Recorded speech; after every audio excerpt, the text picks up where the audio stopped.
Terima kasih Anda masih bersama kami. Bagi Anda yang baru saja bergabung, kami hadirkan kembali 3 berita utama hari ini. Karena cemburu buta, seorang pemuda menusuk kekasihnya sendiri dengan sajam di Megamendung, Kota Bogor.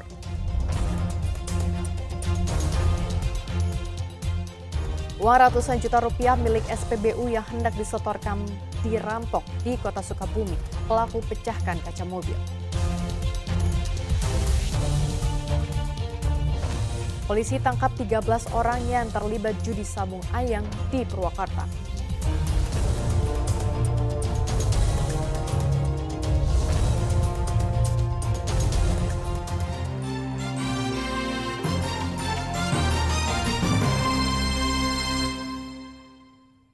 Komplotan perampok merampas uang ratusan juta rupiah milik sebuah SPBU saat hendak disetorkan di kawasan Pul Damri di Kota Sukabumi. Modus para pelaku memecahkan kaca mobil korban saat hendak menyetor uang penjualan solar.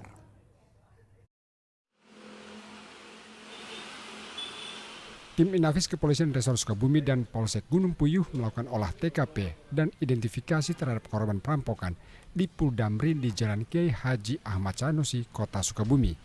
Dari identifikasi, kawanan perampok memecahkan kaca mobil korban lalu membawa kabur uang sebesar 480 juta rupiah. Nur saksi, kawanan perampok menggunakan 3 motor sehingga diperkirakan berjumlah 6 orang. Mereka beraksi begitu cepat, setelah merusak kaca mobil mereka membawa kabur tas berisi uang.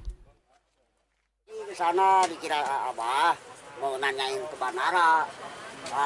Lagi saya keluar bawa motor gede, muter ke sana. Itu yang mencahin kaca, yang tahu itu yang montir di belakang. Berapa orang, Mbak? Sempat lihat nggak, Pak? Yang ke lihat sih lihat, cuman udah naik motor kan langsung hiber. Kelihatan bawa tas gitu. Iya, tasnya dikerek langsung, pakai motor langsung itu. Ke arah mana, Pak? Sana. Berapa motor? Berarti kalau ini dari tiga motor. Kan di sana 1, nah di sini yang 1 berangkat, yang 1 lagi yang belakang.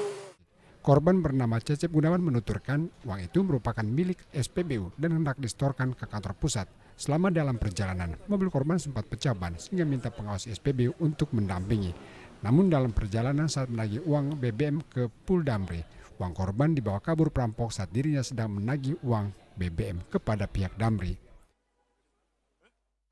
Habis polsek saat itu ban mobil saya itu tiba-tiba kempes, Pak.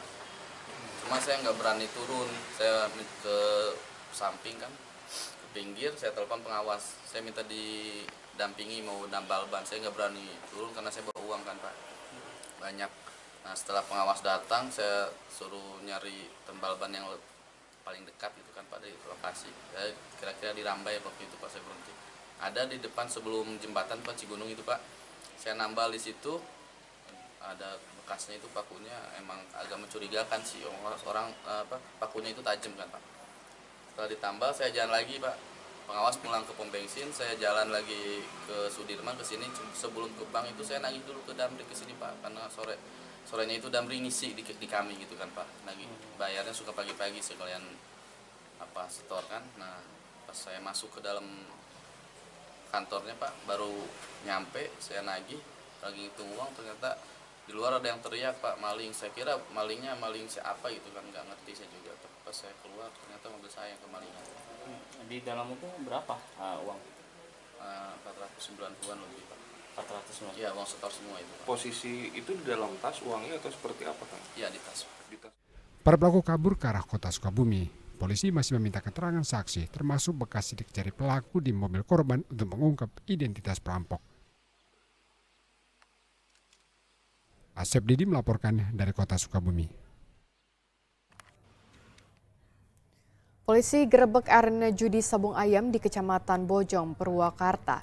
Hasil penggerebekan, polisi menangkap 13 orang yang terlibat dalam sabung ayam beserta barang bukti.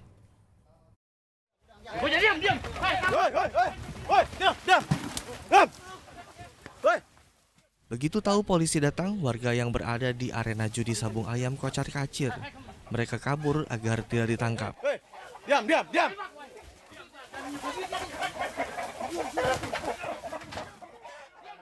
Karena area sabung ayam sudah terkepung, sebanyak 13 orang yang terlibat judi sabung ayam pun tertangkap beserta barang bukti 15 ekor ayam aduan, kurungan ayam dan beberapa sepeda motor.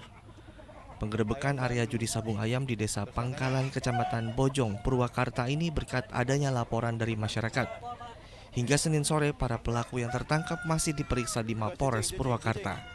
Mengamankan orang, di samping itu kita juga mengamankan beberapa barang bukti lain seperti ayam, arena kandang sabung ayam, dan juga kurungan.